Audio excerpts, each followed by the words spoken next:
योद्धा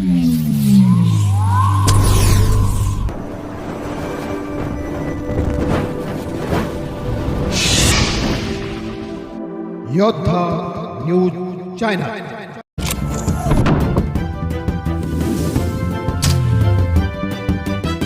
देव चुकीला माफ करेल, पण कर्माच्या चुकीला माफी नाही। हरिभक्त परायण सृष्टीताई पिंगळे यांचे निमगाव खंडोबा येथे प्रबोधन। निमगाव खंडोबा, माणसाचे कर्मच त्याला समाजात मान सन्मान मिळवून देते किंवा समाजातून उठवते। जीवनात ज्ञान, भक्ती आणि कर्माचा योग्य संगम साधला तर कोणतीही अडचण येत नाही। देवाला शरण गेल्यास तो चुका माफ करेल, मात्र कर्माच्या सिद्धांतात चुकीला माफी नसते, असे प्रतिपादन हरिभक्त परायण सौ सृष्टीताई कृष्णा महाराज पिंगळे पाबळ यांनी केले। कैलासवासी ग.भा. जिजाबाई नारायण भगत यांच्या दशक्रिया विधीनिमित्त आयोजित करण्यात आलेल्या सुश्राव्य कीर्तन सोहळ्यात त्या बोलत होत्या। यावेळी त्यांनी आपल्या ओघवत्या भाषेतून आणि मार्मिक दृष्टांतातून उपस्थित भाविकांचे प्रबोधन केले। अहंकार हा पतनाचा मार्ग। कीर्तनादरम्यान सृष्टीताई महाराजांनी मानवी स्वभाव आणि अध्यात्म याची सुरेख सांगड घातली। त्या म्हणाल्या की अहंकार माणसाला समाजातून लांब करतो।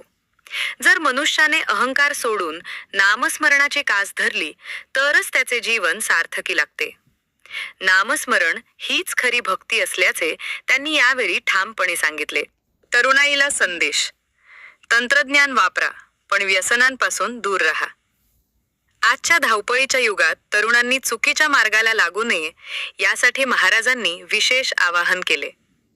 व्यसनमुक्ती, तरुण वर्गाने व्यसनांच्या आहारी न जाता आदर्श जीवन जगावे। तंत्रज्ञान, मोबाईलच्या अतिवापरापासून दूर राहून आधुनिक तंत्रज्ञानाचा वापर प्रगतीसाठी करावा।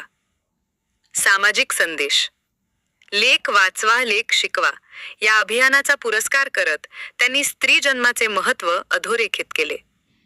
सामाजिक बांधिलकी आणि श्रद्धांजली, या दुःखद प्रसंगी भगत परिवाराच्या वतीने सामाजिक भान जपत निमगाव खंडोबा व परिसरातील विविध संस्थांना देणग्या सुपूर्द करण्यात आल्या।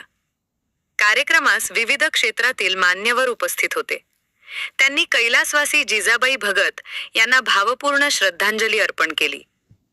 कार्यक्रमाची सांगता अत्यंत भक्तिमय वातावरणात पसायदानाने करण्यात आली। या प्रसंगी निमगाव खंडोबा व परिसरातील ग्रामस्थ मोठ्या संख्येने उपस्थित होते।